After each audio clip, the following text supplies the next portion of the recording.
and efficient. Last meeting, we had a very interesting topic, right? Yes.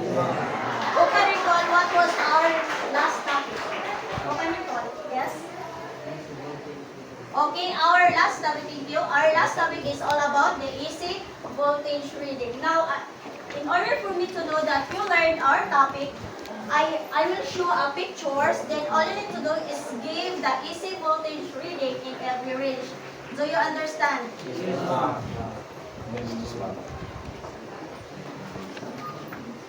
Are you ready? Yes, ma'am. First picture. What is the AC voltage reading in range 10? In range 10, yes? Okay, very good.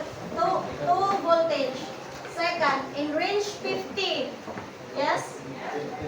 Okay, 15 voltage. Next, in range 250, yes?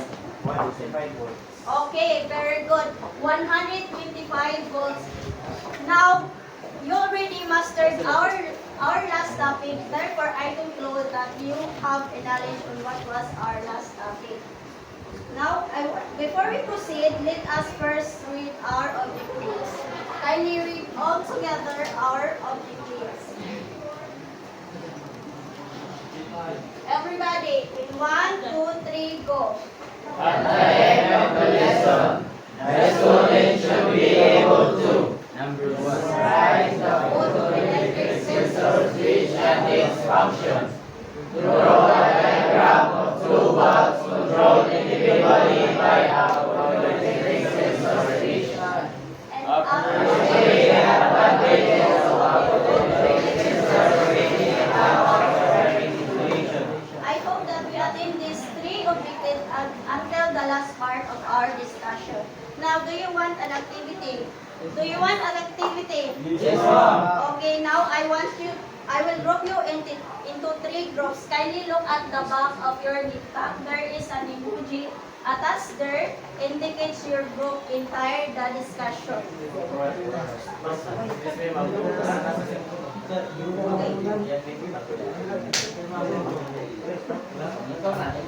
Indicates. Okay, now this is the group. If you have this first emoji, you are in the Trupang in love.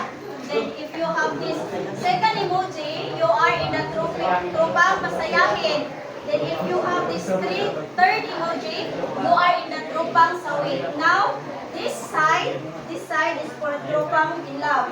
This side is for Trupang masayahin. Then this side is for Trupang sawit. Now, I want you to go to your group without any noise. Okay.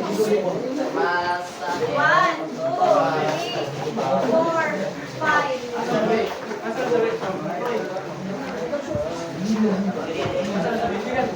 Okay. Settle down. Settle down now. Are you comfortable with your seats? Okay, now I will give you a handout. Because in every group, in every trupa, you are given a different task to do. Then there is a materials provided for you to write your answer. Now I will give you your handouts for your references or for you to be guided throughout in our discussion. Trupang in love. Trupang masayahin. And then more trupang sawitin.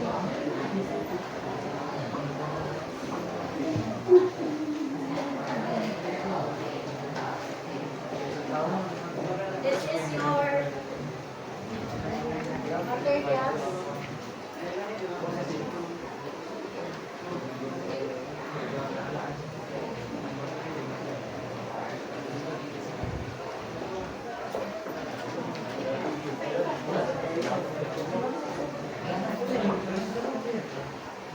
Now, for Tropang in Love, this is your task. Describe me. You need to describe the photoelectric sensor switch and its function. For Tropang Masayahin, draw a diagram and explain. Draw a diagram of two bulbs controlled individually by a photoelectric sensor switch by following the diagram and procedure given in your handouts. Then for the Trubang Sawi, appreciate me. Explain the importance of a photoelectric sensor switch in a house wiring installation indicated in the given scenario in your handouts. Now, please be guided with our criteria, the promptness, cooperation, and the accuracy. I will give you 3 minutes to do your task. Okay, do you understand? Do you have any questions, clarification? If not now, your timer starts now.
Our presentation.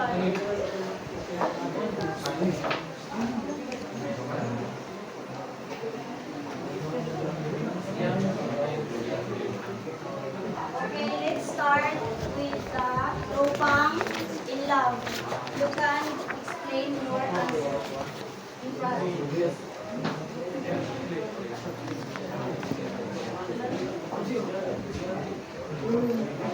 Okay, everybody. Kindly stand up. How did you do the diagram? How did you draw the diagram of photoelectric sensor switch? How do you draw?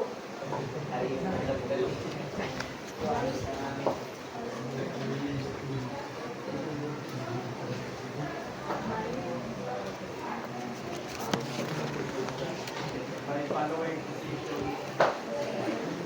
By following procedure naman ay good one.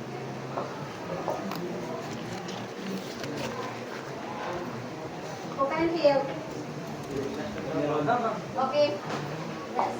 By following procedures. Okay, very good. By following procedure. Kindly give a clap for Mr. Perales and Yes. Now, third time. Ano ab yun? Ano ang yun? Ano ab? Dito ka sa sawit. Ano pasalo? Rita, mahadlok. Stop! Stop!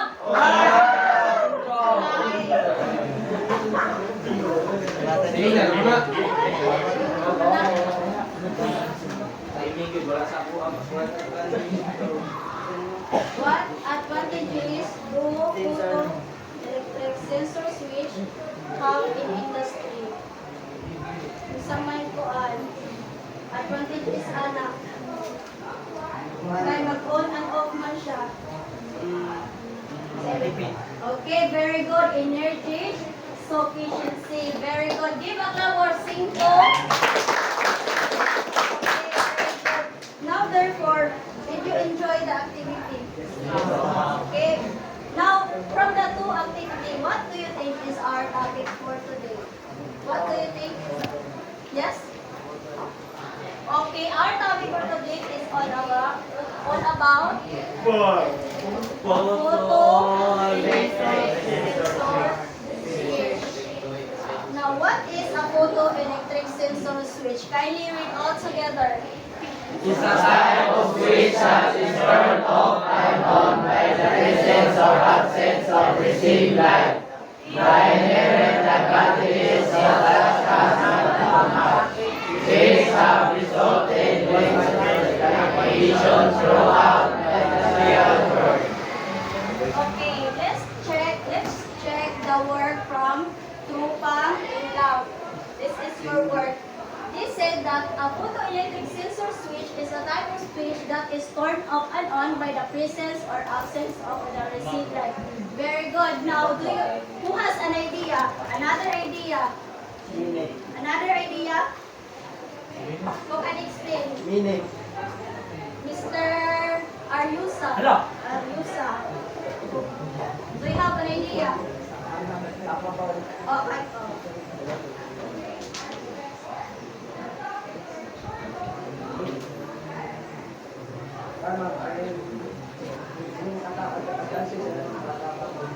Makatabang sa...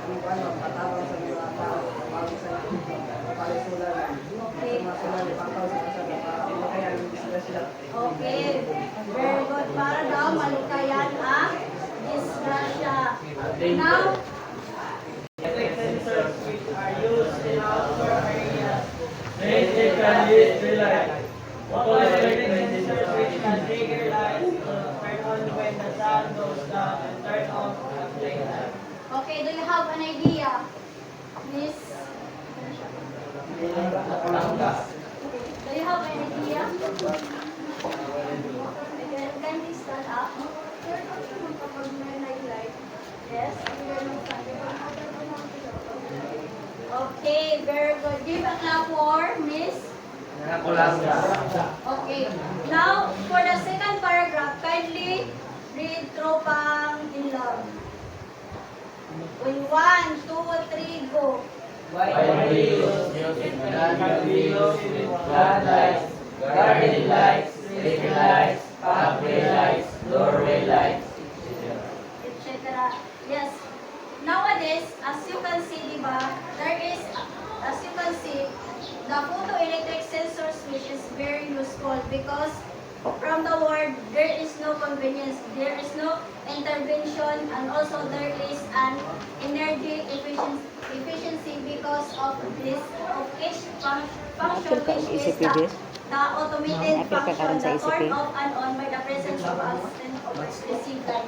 That's why it is very useful in the industry. Diba, as you can see in the street lights, automatic na siya mag-on and off. That's why that is the installation of a photoelectric sensor switch. Do you understand what is the function of photoelectric sensor switch? Now this is a photoelectric sensor switch. As you can see, this is operated by 220 volts. Then there is a 3 wires there. It is the red wire, the white wire, and the black wire. This is the diagram of the photoelectric sensor switch. This is the procedure. Now, I will explain to you so that you will know how to draw a diagram. First procedure is it is very important that you need to know where is the live wire and the ground wire, right? Then this is our live wire. source and the ground source. As you can second procedure, you need to connect the live wire to the black wire of the photoelectric sensor switch. This one, you need to connect. Then third is you need to connect the ground wire